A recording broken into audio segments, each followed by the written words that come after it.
Hello, everybody. My name is Michael Herndon. I'm here to present my honors thesis. Here is the agenda for today's presentation. Just look at that for a second. So I always get this question, why research this?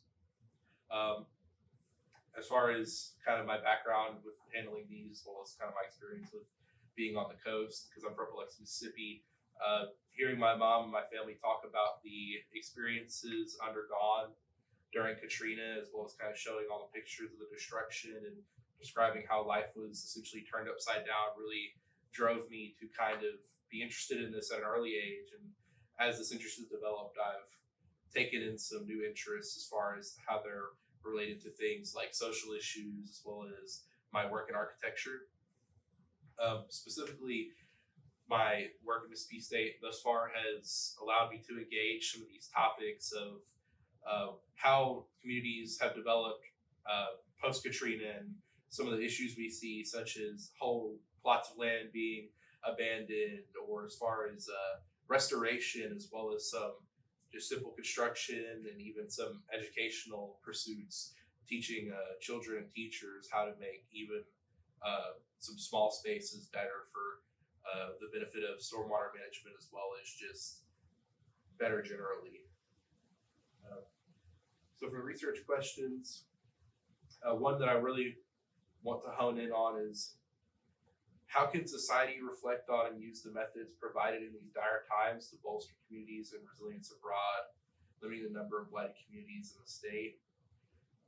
I think that all these questions get at that, but that one specifically is really, really interesting as far as how architecture can begin to interact with some of these resiliency issues, because resiliency, as far as framing disaster context, some people think that it has to do with the ability to resist the natural effects like the flooding or the wind or the storm surge, when it becomes more than that, as far as community resilience, economic resilience, and governmental resilience, and how we try to seek improvement in these processes constantly.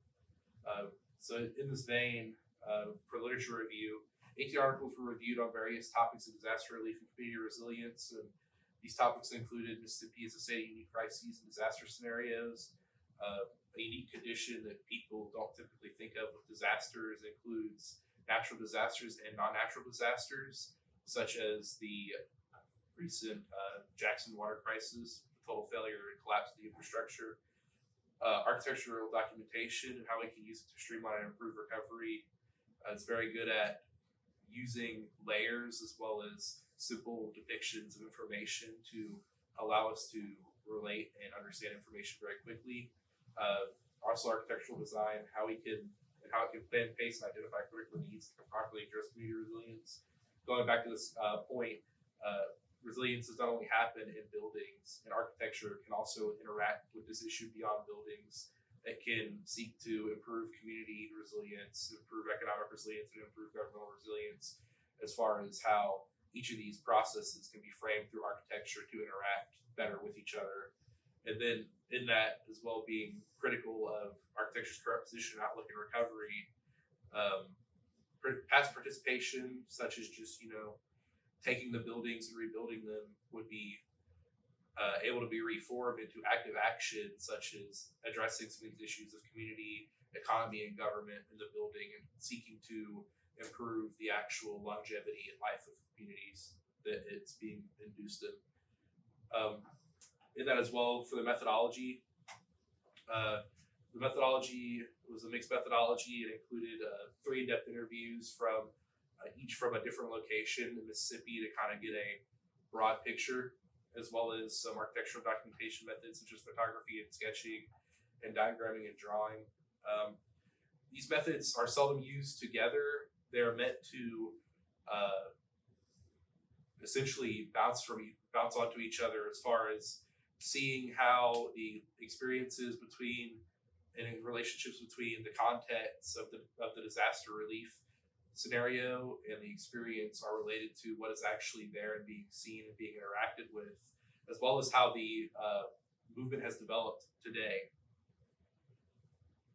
So for the case studies, as I was saying, 3 different locations. Each of the 3 interviews was taken from this location or these locations. And I want to point at the diversity of the context of this. Smithville's population of 517. It's a very rural area. Biloxi is a population of just over 50,000. It's a developing urban suburban area. And then Jackson is a population of 150,000, and it is a totally developed suburban area.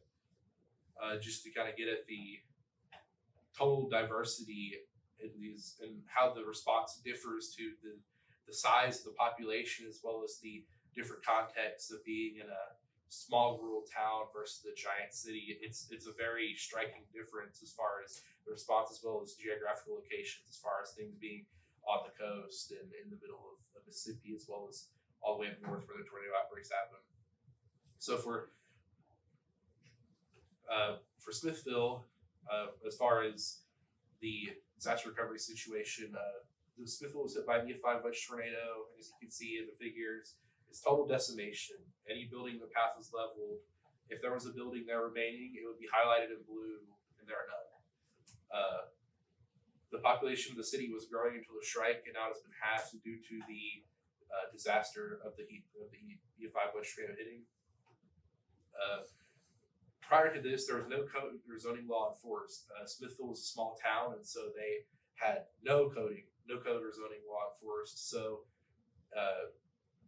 in this, FEMA had to come in and induce codes and zoning to be able to sponsor their rebuilding efforts. Compounding with this issue, funding for emergencies was never stockpiled, so the ability to rebuild buildings was pretty limited at first.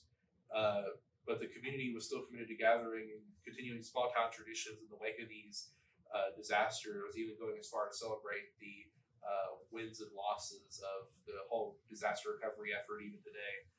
And one of the losses that they routinely suffer is they struggle to bring back businesses to the community due to the lack of building, due to the lack of stockpile emergency funding. As far as Biloxi, I guess one of being one of the more historic events that happened, Hurricane Katrina hit in 2005. New mobilization of governmental and professional resources occurred from this, just as a result of the sheer capacity of the storm. It was unprecedented. Communities have a history with hurricanes and recovering back historically, but this was unprecedented. Hurricanes such as Camille and George, they did not induce this massive level of destruction as far as storm surge and flooding when they hit.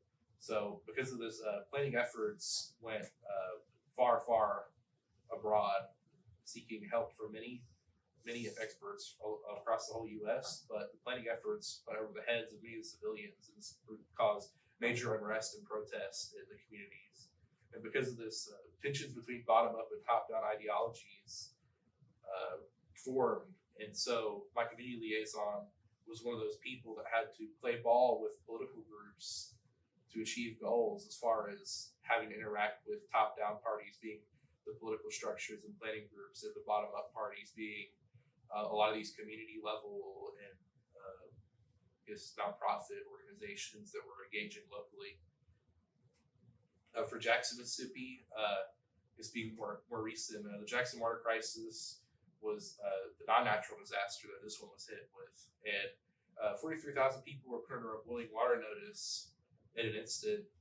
I think that the decaying building stock, as far as, or not the decaying building stock, the decaying infrastructure points to other issues of decay and blight as well, such as a rapidly decaying building stock, with also as well as suburban flight causing buildings to close. So buildings are becoming totally derelict in the wake of abandonment.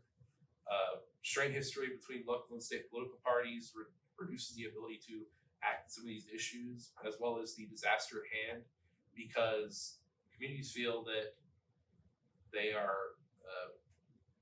communities and state organizations feel that they cannot respond in the same way due to differences between Democratic local governments and Republican state governments. Because of this, numerous churches and communities act as community hubs, interacting with actual people, getting resources distributed to those who actually need it. But there is no contact between these organizations and the government.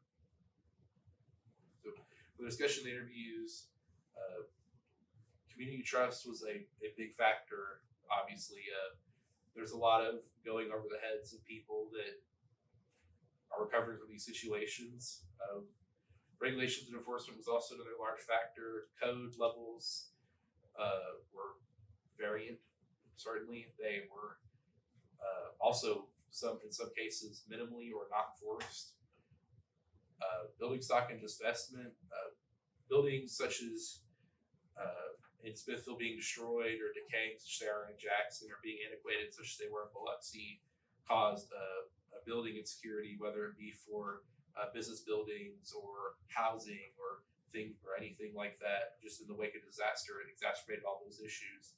And another point, just kind of to all of these three, is the institutional learning that was learned from a lot of this, with colleges shouldering costs and experimenting new efforts of resilience, because Mississippi State was interacting with all these cities, all these people I had spoken to, and all of the communities in the wake of this, trying to investigate new technology, new building practices, as well as just helping on the ground with hands-on work, and really trying to engage the communities that needed it the most.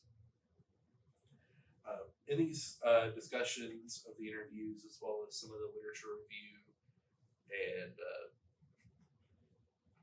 early kind of engagement with some of my interviewees, these conclusions were drawn. Community trust and poor building stock can be built up and reformed around new efforts to foster resilience when efforts of rebuilding are performed from the bottom up, not making it just about rolling out buildings for the community at a state level or anything like this. Recovery efforts in some instances did not focus on both the short-term and the long-term benefits, only the short-term or the long-term.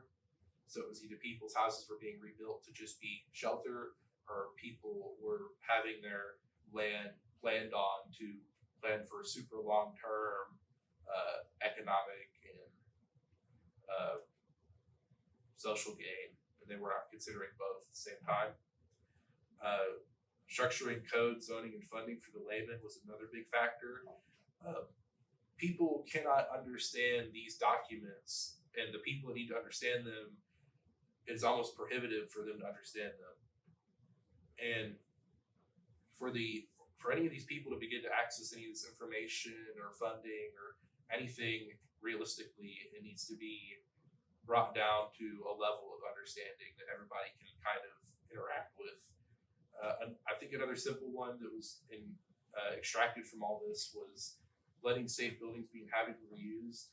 Many buildings were not catastrophically damaged in a lot of these scenarios as far as some of the fringe, but some of them were allowed to fall to decay, and many of them become slowly but surely, they go from just being damaged, such as in Katrina, where some houses were damaged, but they were still structurally sound.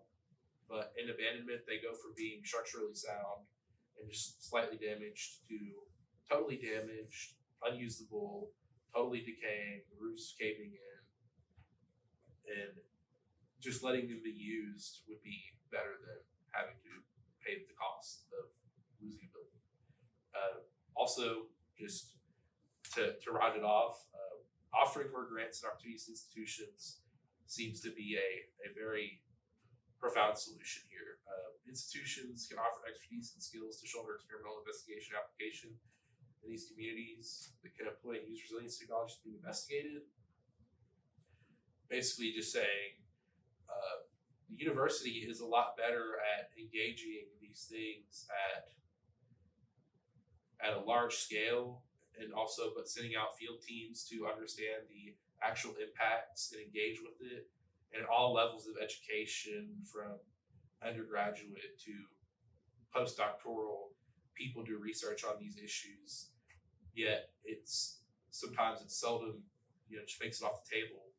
And so if people could begin to interact with these issues and be given funding, it seems to be that institutions can shoulder that burden and really make a big impact in communities. Thank you.